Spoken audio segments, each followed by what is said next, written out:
So, recruiting begins with a simple reality. You really can't hire great people if they never enter your process. You have to attract them first. HireScore helps organizations attract a larger and stronger pool of qualified candidates. As I mentioned, typically 2 to 10 times the number of candidates that you're getting today.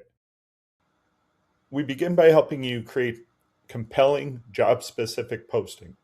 Your HireScore project manager combines artificial intelligence with human judgment to improve the job title, keywords, opening hook, and overall message. Those postings can then be distributed through your organization's branded career page, major job boards, social media, and other targeted recruiting channels. HireScore can also search an existing pool of pre-vetted candidates, including people who previously applied to your organization, and then invite the strongest prospects to consider the new opportunity. But attracting candidates is only part of the challenge.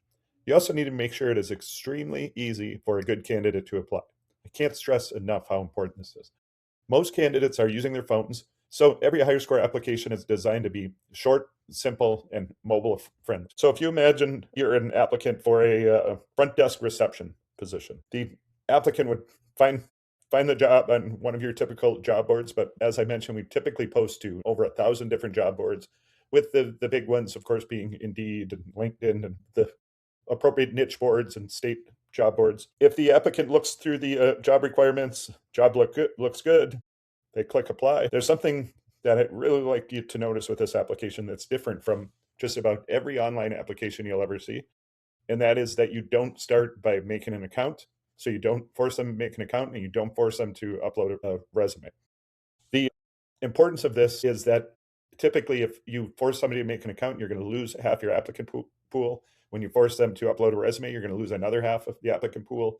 Those are often people who are happily employed in their current roles and they don't have an up-to-date resume. It often takes hours to craft and proof and have your uncle read your resume and make sure it looks good. So you really don't want to force that on the applicant. For some jobs, we definitely allow people to upload resumes, but it's not a requirement. So imagine person comes in the application, they figure out where they heard about the job, if they heard about it on a job board, which job board. They tell you the highest degree. In this case, I might be a little bit overqualified for the receptionist role. I'm definitely 18 years or older. I can work in the US. Now, one thing you'll notice here is that these questions are specific to the role. They can be your basic knockout questions, but as you get deeper into the process, they also get more specific.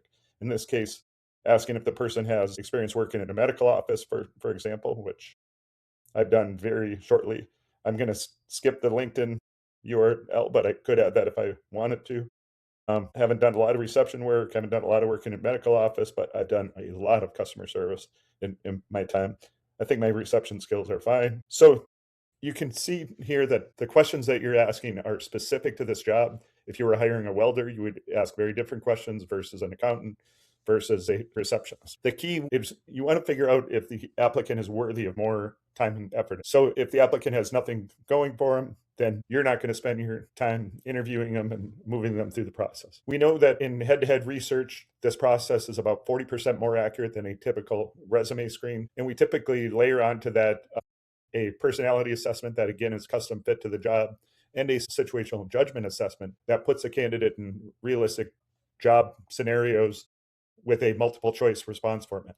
So by the time you get your rank ordered list of candidates, you will typically have about 6 times the amount of data that you would have if you simply had screened a person's resume or application. This is really key. You're going to get more applicants, better applicants, and then when they go to the next phases of the process, you're going to know you're spending your time on the applicants who have the highest probability of success.